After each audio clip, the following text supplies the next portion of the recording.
Hello दोस्तों, फिर से मौजूद है आपका दोस्त आपका होस्ट सोनू चौधरी। आज का जो हमारा वीडियो सेक्शन होगा that is called CIP rule. जो रूल हमारे बच गए थे उन्हीं रूल्स को आप फिर से कंटिन्यू करते हुए नजर आएंगे।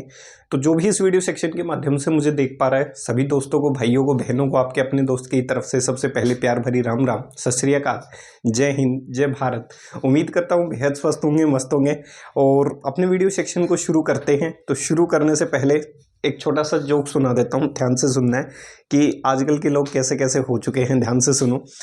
एक लड़के और एक लड़की के बारे में एक जोक है, सुनो ध्यान से। मटरू और लड़की, ध्यान से सुनना है। मटरू और लड़की BMW कार में डेट पर गए। देख लो भाई कितना बड़ा काम करने गए हैं। सुनो, मटरू और लड़की BMW कार में डेट पर गए। मटरू: मैं आज तक तुमसे एक बात छुपा रहा था। लड़की: क्या? मटरू: मैं शादीशुदा हूँ। लड़की: तुमने तो मुझे डरा ही दिया था, मुझे लगा ये BMW कार तुम्हारी नहीं है। देख लो भाई, इतनी सच्चाई बताने के बावजूद भी सामने वाले को कोई फर्क नहीं पड़ा। उसको तो सिर्फ ये पड़ा है कि ये BMW कार तुम्हारी है या नहीं है। तो सिर्फ वो इसलिए घबराई क्योंकि उसे ये लगा कि शायद ये BMW कार उसकी नहीं है। एक छोटा सा जोक था। आगे की तरफ चलते हैं। देखो ध्यान से। कल हमने किया था कि अगर ग्रुप जुड़ा हुआ है तो उसकी पॉइंट ऑफ अटैचमेंट को आप क्या कर सकते हो, कैलकुलेट कर सकते हो। रूल नंबर 4 क्या कहता है?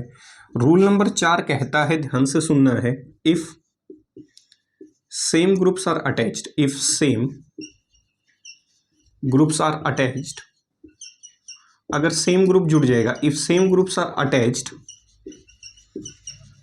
Around a stereo centre, if same groups are attached around a stereo center, then point of attachment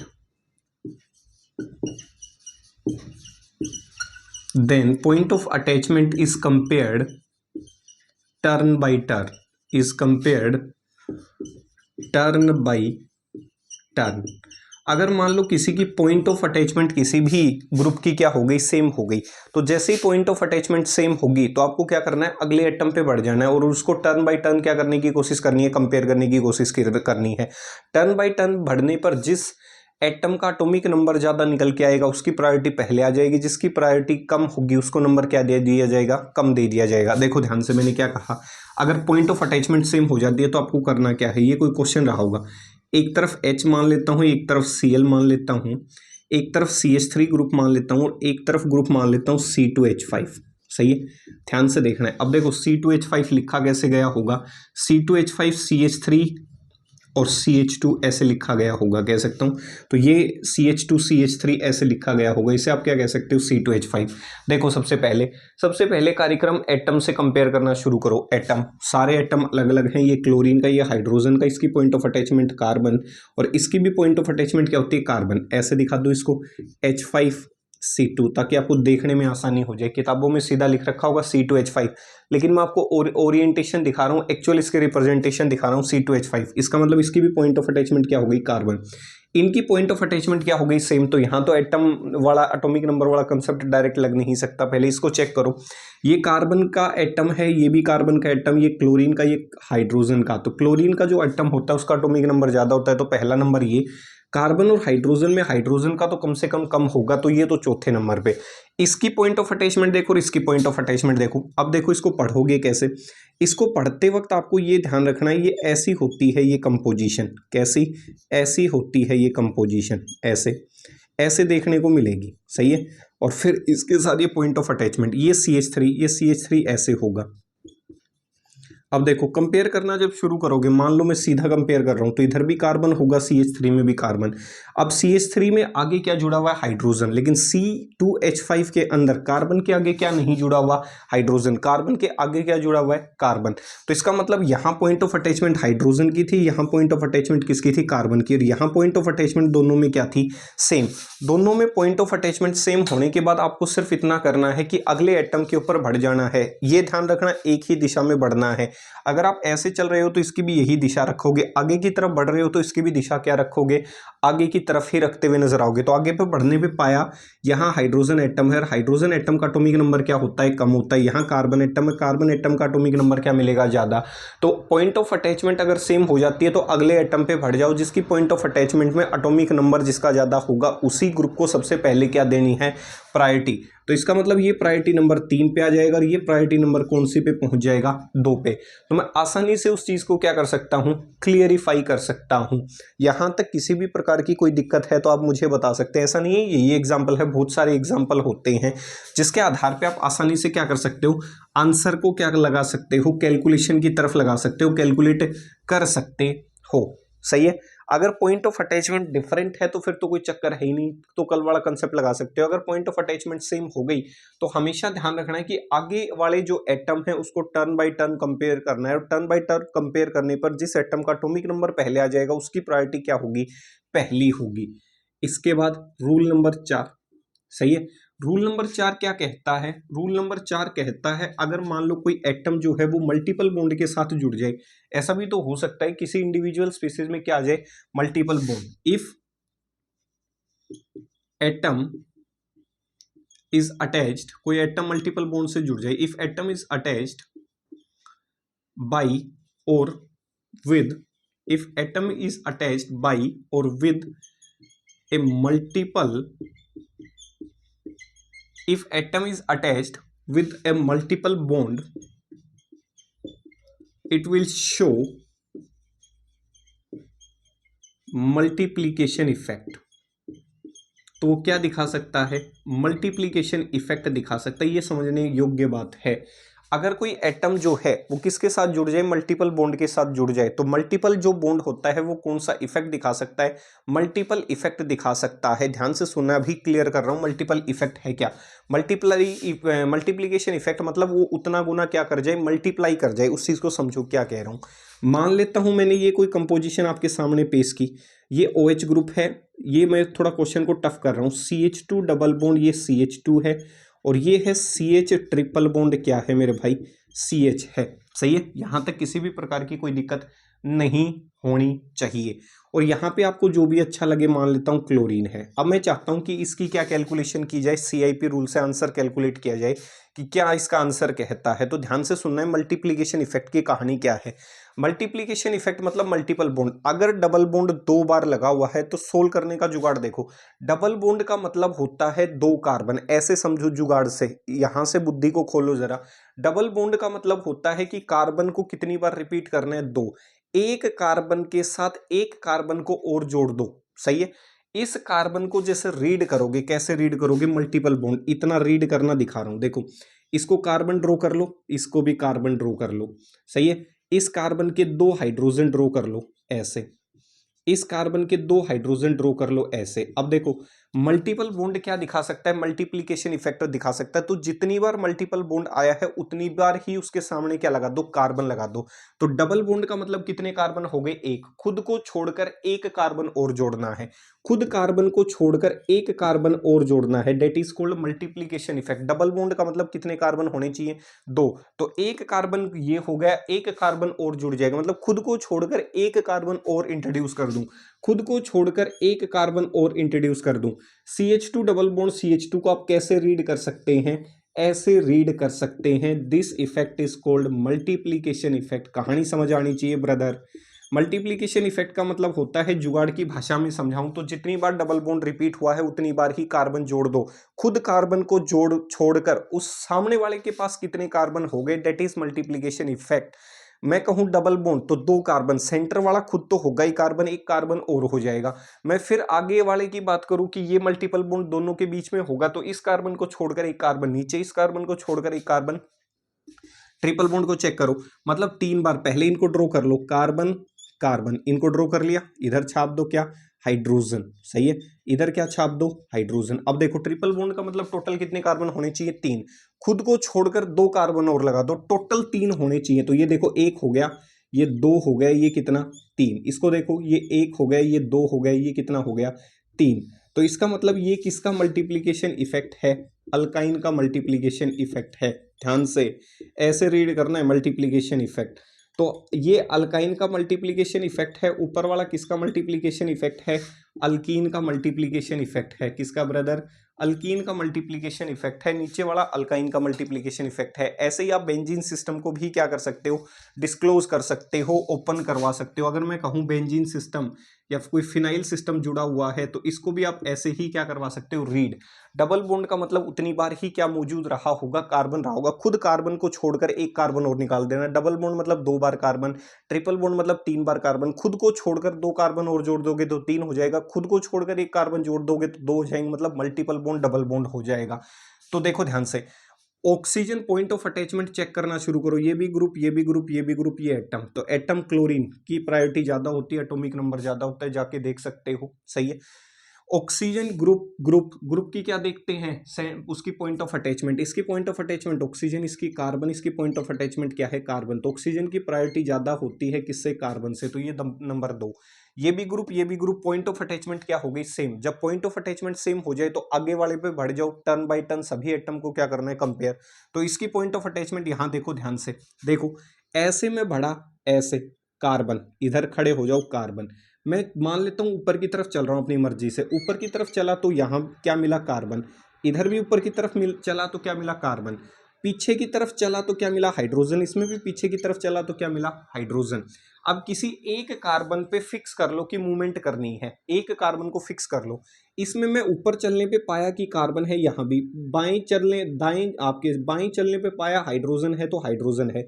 अब नीचे और चल के देख लेता हूं, अल्कीन में नीचे चला तो नीचे हाइड्रोजन है, और इसमें जब नीचे चला तो इसमें क्या है, कार्बन। मतलब यहां पे आके उसकी पॉइंट ऑफ अटैचमेंट वेरी कर गई। मान लो आगे चलना चाहते हो, आगे चलो, कार्बन, इधर भी कार्बन, आगे चलोगे हाइड्रोजन, हाइड्रोजन, ऊपर चलोगे कार्बन, कार्बन, लेकिन नीचे जब चलोगे तो यहाँ हाइड्रोजन, यहाँ कार्बन। तो इसका मतलब सीआईपी रूल के अनुसार हमेशा ध्यान रखना है, अल्काइन की प्रायोरिटी ज्यादा होगी अल्कीन सिस्टम से, क्योंकि कार्बन इंट्रोड्यूस हो जाएगा।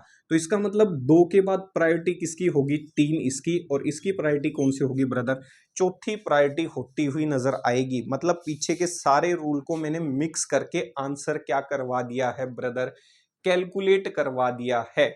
यहां तक किसी भी प्रकार की कोई आपको दिक्कत है तो मुझे बता सकते हैं, सही है। फिर आगे रूल पे बढ़े, ध्यान से सुनना है। एक छोटी सी बात बता देता हूं कि आजकल लोग बड़े मीठे मीठे बोलते हैं, तो मीठे मीठे बोलने वाले लोगों से थोड़ा सा सावधान रहना है। क्यों रहना है, ध्यान से सुनने का। नमक की तरह कड़वा ज्ञान देने वाला व्यक्ति, देखो मैं अपनी बता देता हूँ, मेरा बड़ा ही बहुत अच्छा दोस्त है जो हमेशा जरूरत पड़ने पर समय के अनुसार कड़वी बातें कह देता है, सही है। मेरे बड़े भाई की तरह काम करता है, सोनू नाम है उसका, सही है। तो वो क्या है, समय पड़ने पर कड़वी बातें कह देता है, जिससे हमें चीज़ों को समझने में क्या हो जाती है, आसानी हो जाती है। तो ऐसा नहीं है कि वो कड़वी बातें इसलिए कहता है कि हमें नीचा दिखाया जाए, कड़वी बातें इसलिए कहता है कि ताकि आपके लिए वो चीज़ें हित में जा सकें। तो ध्यान से सुनना है, ऐसे लोगों का कभी बुरा नहीं मानना। नमक की तरह कड़वा ज्ञान देने वाला ही सच्चा मित्र होता है। मीठी बात करने वाले तो चापलूस भी होते हैं। इतिहास गवाह है कि आज तक कभी नमक में कीड़े नहीं पड़े, और मिठाई में तो अक्सर कीड़े पड़ जाया करते हैं। तो देख सकते हो भाई, मिठास ज्यादा हो जाए तो इसका मतलब वो चापलूस है, और चापलूस की मिठाई में तो कड़वा आपका क्या कह सकते हो, कीड़े पड़ते हुए नजर आएंगे।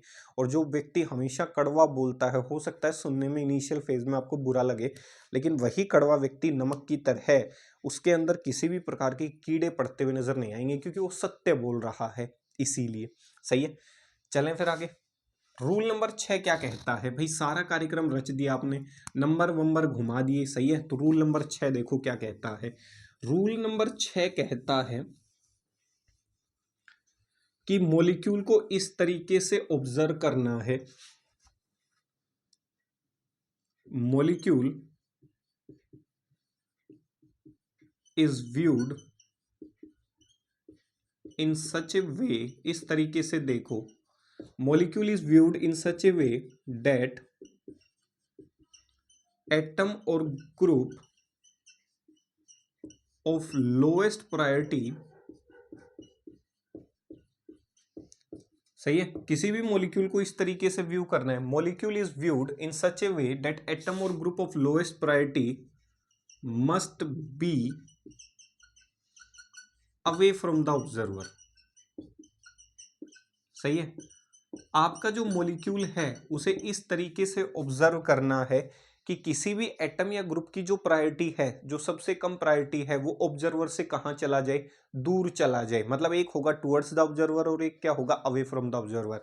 तो जिस भी एटम या ग्रुप की प्रायोरिटी कम है, तो आपको ये सुनिश्चित कर लेना है कि उस एटम या ग्रुप को कौन से स्थान पे लगाना है, घुमा के फिरा के किसी भी तरीके से। क्वेश्चन सोल्व करेंगे जब हम इसके ऊपर, कल क्वेश्चन लेके आएंगे तो समझाएंगे किस तरीके से आप इसको सोल्व कर सकते हो। तो कोई भी एटम या ग्रुप जो होगा लोएस्ट प्रायोरिटी का, उसका आंसर हमेशा अवे फ्रॉम द ऑब्जर्वर पर ही होना चाहिए। ऐसा ना हो किसी एटम या ग्रुप की प्रायोरिटी कम है और वो कहां रख दो आप गलती से, टुवर्ड्स द ऑब्जर्वर। देखो ऐसे पढ़ाई थी फिशर, ये क्या होती है, किसको रिप्रेजेंट करती है, टुवर्ड्स द ऑब्जर्वर, और ये किसको रिप्रेजेंट करती है, अवे फ्रॉम द ऑब्जर्वर। तो ऐसा ना हो किसी एटम या ग्रुप की प्रायोरिटी कम हो और वो कहाँ रखा हुआ हो, टुवर्ड्स द ऑब्जर्वर। वो हमेशा किसी भी तरीके से उसको घुमा फिरा के किस पे भेजना है, कौन सी पोजीशन भेजना है, अवे फ्रॉम ऑब्जर्वर। अगर पहले से रखा हुआ है तो कोई चेंज करने की आवश्यकता नहीं है। अगर टुवर्ड्स पे रखा हुआ है तो आपको क्या करने की आवश्यकता पड़ेगी, चेंज करने की आवश्यकता पड़ेगी। अलग अलग प्रकार के चेंजेस पड़ेंगे, इवन चेंज अलग अलग प्रकार के, कि कौन से चेंज के माध्यम से आपका जो अवे फ्रॉम द ऑब्जर्वर था किसी समय टुवर्ड्स पोजीशन पे था, तो वो कहां पे पहुंचाया जाए, अवे फ्रॉम द पोजीशन पे पहुंचाया जाए। तो उसके लिए चेंज करना पड़ेगा, वो इवन चेंज करते हैं या क्या करते हैं। तो मॉलिक्यूल को इस तरीके से देखा जाए कि जिस भी एटम या ग्रुप की प्रायोरिटी सबसे कम होगी वो अवे फ्रॉम द क्या होना चाहिए ब्रदर, ऑब्जर्वर होना चाहिए। तो ये इंपॉर्टेंट और महत्वपूर्ण बात है। रूल नंबर 7 क्या कहता है, रूल नंबर 7 कहता है, इस चीज को ध्यान से सुनना है। ये कहता है व्हेन एटम और ग्रुप, व्हेन एटम और ग्रुप, व्हेन एटम और group of higher priority, when atom और group of higher priority is present and atom or group of lowest priority is present,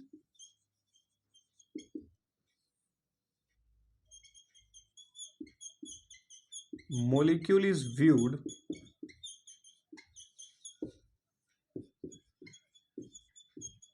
in such a way, in such a way that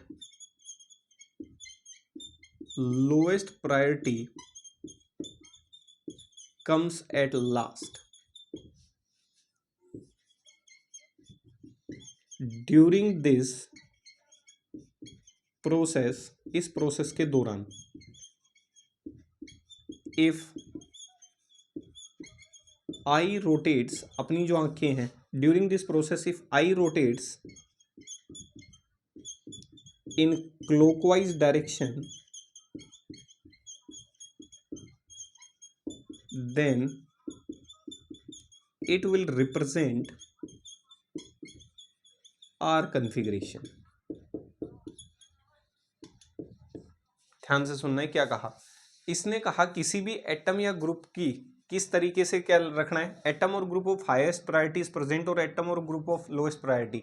molecule को इस तरीके से देखना है, in such a way that lowest priority comes at last, last में lowest priority पहुंचती हुई नजर आई, मतलब अवे फ्रॉम द ऑब्जर्वर पहुंचती हुई नजर आई। इस प्रोसेस के दौरान मतलब मॉलिक्यूल की रोटेशन कैसे होगी, हाईएस्ट प्रायोरिटी से लोएस्ट प्रायोरिटी की तरफ रोटेशन होगी। मतलब कह सकता हूं रोटेशन का जो नियम होगा वो होगा 1, फिर 2, फिर क्या होगा 3, फिर क्या होगा 4।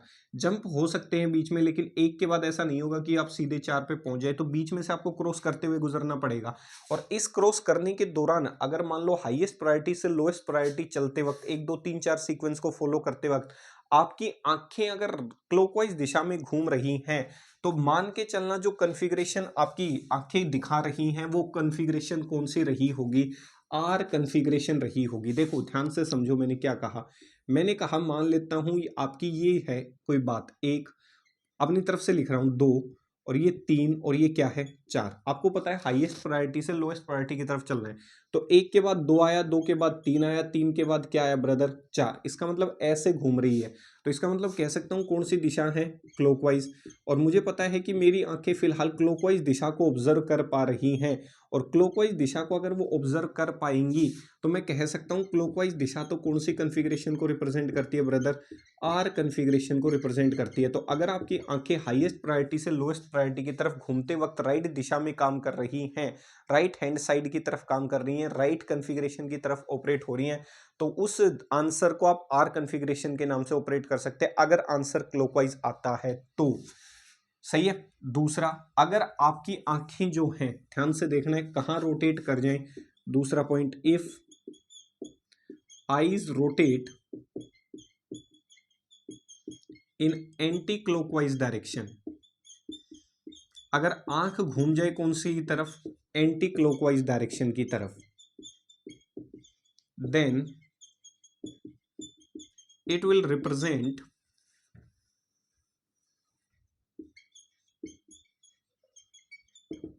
S configuration.